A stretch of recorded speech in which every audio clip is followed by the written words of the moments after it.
Hello, my name's Billy Ballingy. I'm a former member of the Cedar Hill ISD School Board. The purpose of this video is to give some thought to how Cedar Hill ISD is performing academically, teaching students, and how that relates to the 4 tax rate hikes that will be on the November 8th election ballot for everyone that lives within Cedar Hill Independent School District.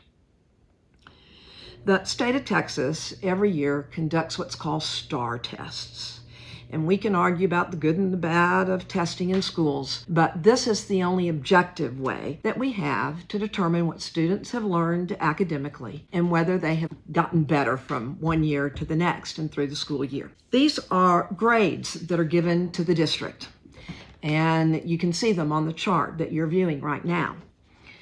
Cedar Hill ISD emphasizes their overall ratings, and you can see that on the right side of the chart. Overall, they score a letter grade of a C and a numeric grade of 70. That means that overall, they were 1 point away from scoring a D overall. But what's important to me is what the students are learning. Have they met expectations and have they grown academically?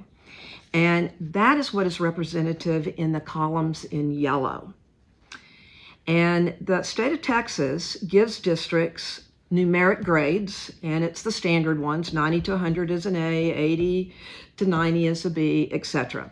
This year, they decided that if you are a D or an F, they would just give you the numeric number, a 55, a 62 for a D or an F, but they would just give it an asterisk and say not rated. I put the actual grades on this chart that would show what those grades would have been based upon the numeric grades. And as you can see in academic performance, what the students have learned and whether they grew academically, overall, Cedar Hill ISD scored a D.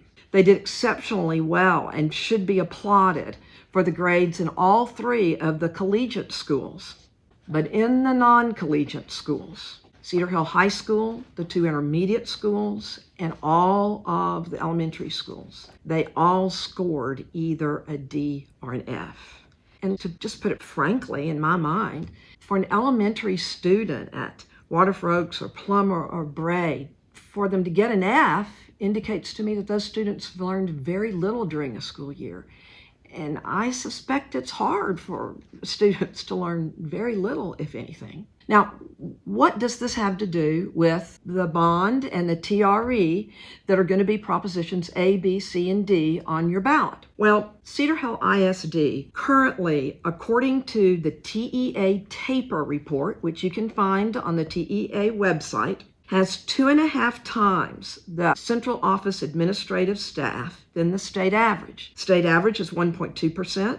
Cedar Hills is 2.9%. That means that Cedar Hill ISD would need 17 fewer central office employees to just get down to the state average. That's the way they're choosing to spend their money on administrative employees. I think it ought to go to teachers and reading specialists that pull the kids out that are struggling and teach them reading, or pull them out and teach them math. The speech therapists that interact with kids every single day. And frankly, those administrative people, which in my opinion, Cedar Hill ISD is top heavy and pay heavy at central office, those that do not interact day to day with kids. And quite frankly, those people at central office aren't performing very well. If your grades in your non-collegiate schools are academically, every one of them is a D and an F, it doesn't seem to me that that is money well spent. And yet, through proposition A, B, C, and D, they are asking us for more funds. I, for one, will be voting against it. Thank you so much for listening, and I hope you have a good day or evening.